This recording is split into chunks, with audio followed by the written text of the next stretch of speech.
قال لهم الناس، یہ وہ لوگ ہیں جب لوگ ان سے کہتے ہیں ان الناس قد جمعوا لکم، کہ بے شک لوگ تو اکٹھے ہو رہے ہیں تمہارے خلاف. یہ ہے وہ بدر صغریٰ، وہ جو پلاننگز چل رہی تھی کہ اب غزوہ احد سے اگلے سال دوبارہ سے ایک میچ ڈالیں گے. یعنی وہ 2 میچ وہ کہتے تھے، ایک میچ تم جیت گئے بدر والا، احد والا ہم جیت گئے، تو اب فائنل ہوگا بیسٹ آف 3. یہ وہی بیٹل فیلڈ. تو جب مسلمانوں کو خبر ملی کہ بیسٹ آف 3 کے لیے کافر آ رہے ہیں اور لوگ ڈرا رہے تھے مسلمانوں کو، افواہیں کہ جو کٹھے پہ ہوندے جے، سانوں کہتے ہیں سارے مولوی تھوڑے خلاف ہو گئے نے. اچھا لوگ سمجھتے ہیں اس سے میں دب جاؤں گا. نہیں سر، اس سے تو میرا خون بڑھ جاتا ہے. کہ اچھا اس کا مطلب ہے کہ جہاں دعوت لگنی چاہیے تھی صحیح نشانے پہ لگ رہی ہے. یہ تو فیڈ بیک ہوتا ہے. اور ہماری روش بھی یہی ہوتی ہے، جو اصحاب رسول کی روش تھی وہ آگے آ رہا ہے. ان کی روش کیا ہے کہ جب انہیں کہا جاتا ہے نا ان الناس قد جمعوا لکم، بے شک لوگ تو جمع ہو گئے ہیں تمہارے خلاف، فخشوہم، ان سے ڈر جاؤ، فزادہم ایمانا، تو ان کا ایمان اور بڑھ جاتا ہے. وہ کہتے ہیں ڈرنے والی کون سی بات ہے، اللہ نے تو زندگی رکھی ہے آزمائشوں کے لیے، تو ایک اور آزمائش آئی ہے اس میں بھی ہم پرفارم کریں گے اور اللہ سے اور اجر لیں گے. جتنا گڑ پاواں گے اتنا میٹھا، لیکن ایک گڑ بڑا کوڑا گڑ ہے. ہاں ایک کوڑا کوٹ ہے، یعنی وہ کڑوی دوائی ہے جو آپ لیں گے تو شفا ہوگی. تو ان کا ایمان بڑھتا ہے اور وہ کہتے ہیں وَقَالُوا حَسْبُنَا اللَّهُ وَنِعْمَ الْوَكِيلُ، ہم نے اللہ ہی پر بھروسہ کیا اور وہی ہمیں کافی ہے، وہی بہتر کارساز ہے. یہ ہے وظیفہ. سورہ آل عمران کی آیت نمبر 172، جو ہم نے اپنے بلو کارڈ صبح شام کے اذکار پہ بھی لکھا ہے. اسی کانٹیکسٹ میں اسی آیت کے تحت ایک حدیث ہے صحیح بخاری میں، 173 آیت، 172 پچھلی تھی. حسبنا اللہ ونعم الوکیل، سورہ آل عمران کی آیت نمبر 173 کے کانٹیکسٹ میں ایک حدیث ہے صحیح بخاری کے اندر. وہ ہم نے اپنے بلو والے کارڈ کے اندر بھی نقل کی ہوئی ہے. میں اس کا آپ کو نمبر بھی بتاتا ہوں، چونکہ یہ کارڈ بائی چانس میرے سامنے رکھا ہوا ہے.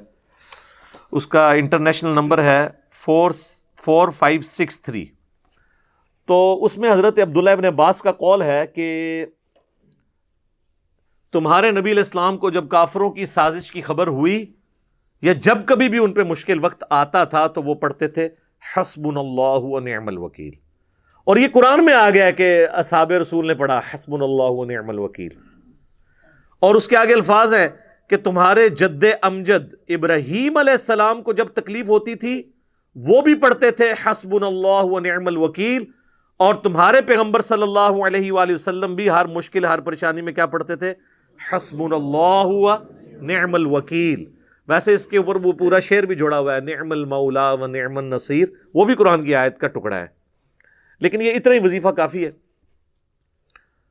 میرا ایک یوٹیوب پہ کلپ ہے، آلموسٹ 3 ملین کے قریب وہ لوگ دیکھ چکے ہیں.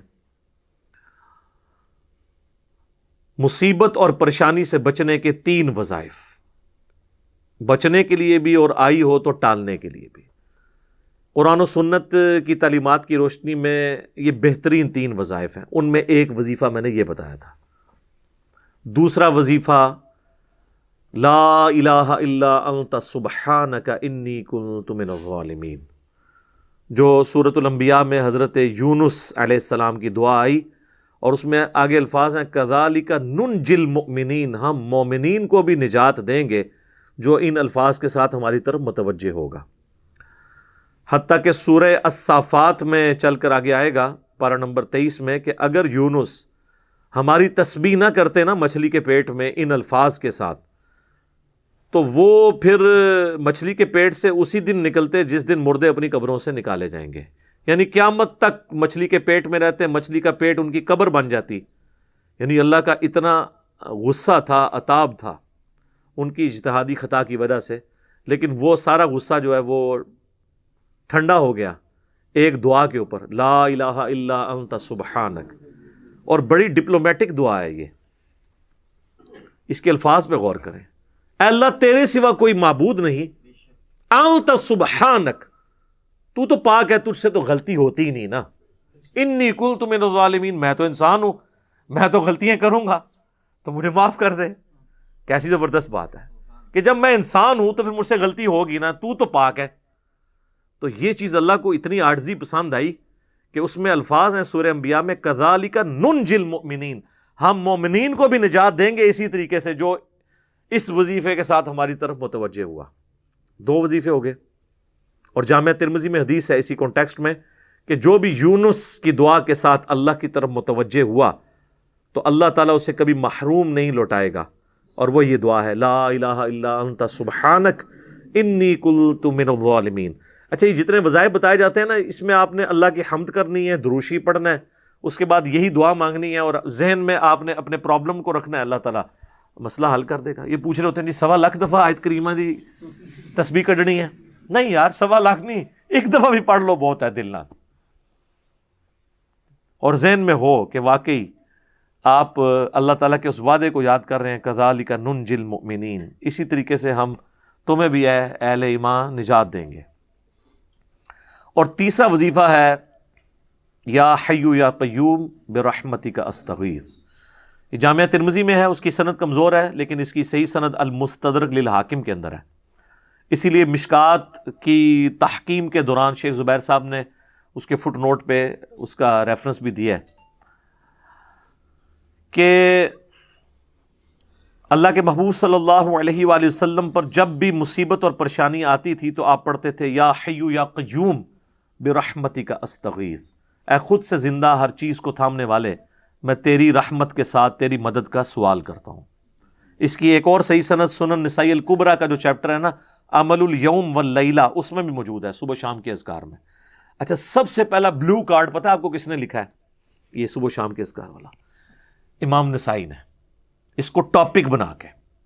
ویسے تو صبح شام کے اذکار اس سے پہلے احادیث کی کتابوں میں موجود تھے، کتاب الاذکار کے چیپٹر کے ساتھ یا کتاب الدعا کے چیپٹر کے ساتھ، لیکن لہذا سے ایک بک جس میں صبح شام کے نبی الاسلام کے معمولات جمع کیے جائیں، یہ پہلی دفعہ اس امت میں امام نسائی نے کتاب لکھی عمل الیوم واللیلہ، جو چیپٹر ہے سنن نسائی الکبریٰ کا، جس کا ایک اور چیپٹر ہے خصائص علی، ایک اور چیپٹر ہے فضائل صحابہ، ایک اور چیپٹر ہے وفات النبی، سنن نسائی الکبریٰ، جس میں آلموسٹ 12,000 کے قریب احادیث ہیں۔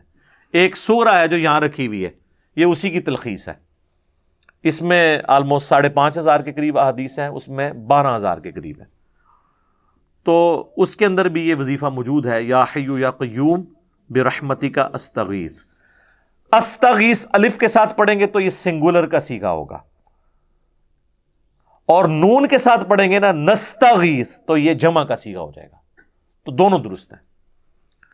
ویسے جب بھی اب میں لیکچر دے رہا ہوں نا، یا کوئی شخص دعا کروا رہا ہے، وہ سنگولر کے صیغوں میں بھی جب دعا کروائے گا نا اور سننے والے آمین کہیں گے نا تو آٹومیٹکلی وہ شامل ہو جائیں گے۔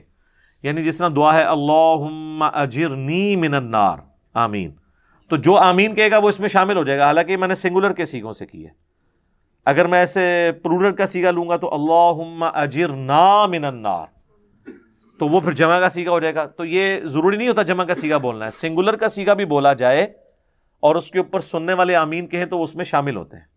اسی لیے بعض محدثین کے نزدیک یہ پریفریبل ہے کہ جو سنت دعائیں ہیں نا ان کو آپ سنگولر کے صیغے سے ہی پڑھیں، چونکہ نبی الاسلام نے اس سے پڑھی ہے، الا یہ کہ جو جمع کے صیغے سے ہو۔ جیسے یہ جو دعا ہے بخاری مسلم دونوں میں حدیث ہے کہ نبی الاسلام کی اکثر دعا ہوتی تھی اللہم ربنا آتینا فی الدنیا حسنہ وفی الآخرۃ حسنۃ وقنا عذاب النار، یہ جمع کے صیغے سے ہے، لیکن کئی ایک دعائیں سنگولر صیغے سے ہیں۔ ایون آپ دیکھیں گے عرب ملکوں کے اندر نا یہ جو حضرت یونس علیہ السلام کی دعا ہے نا، اس کو وہ خود سے جمع کے صیغے میں پڑھ دیتے ہیں، لا الہ الا انت سبحانک انا کنا من الظالمین۔ ویسے تو لفظ کیا ہے؟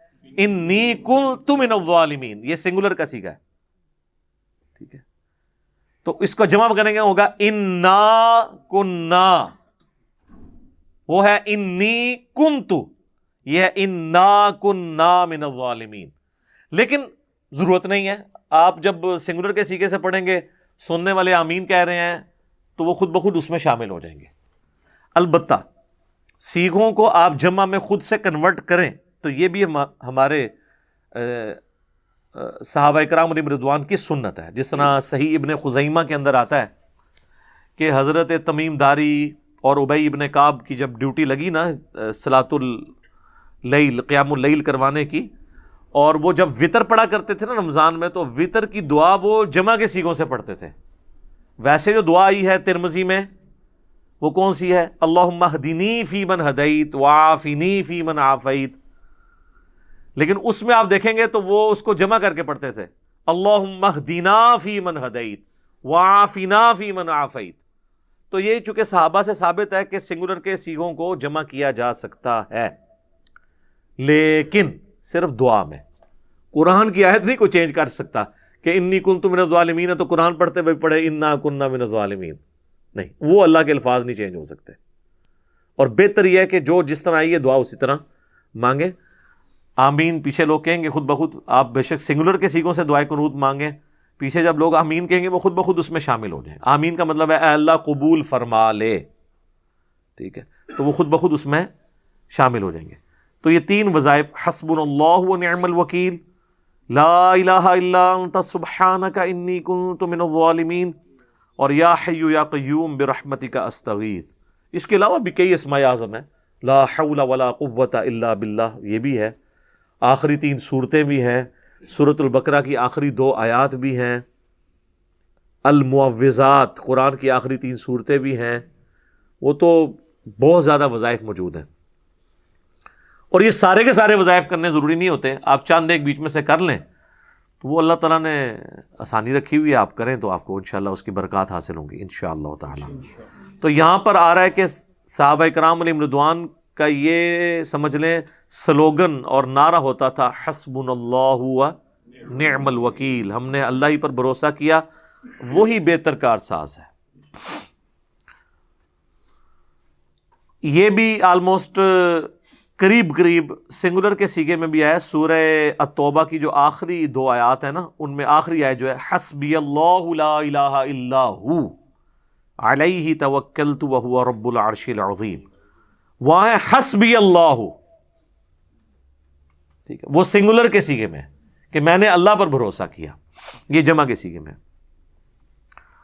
تو وہ جو بدر صغرا ہونے والی تھی نا، اس کے سے لوگ ڈرا رہے تھے، تو صحابہ نے کہا حسبنا اللہ ونعم الوکیل، تو اللہ تعالیٰ فرماتا ہے کہ اس کی طرف سے پھر اس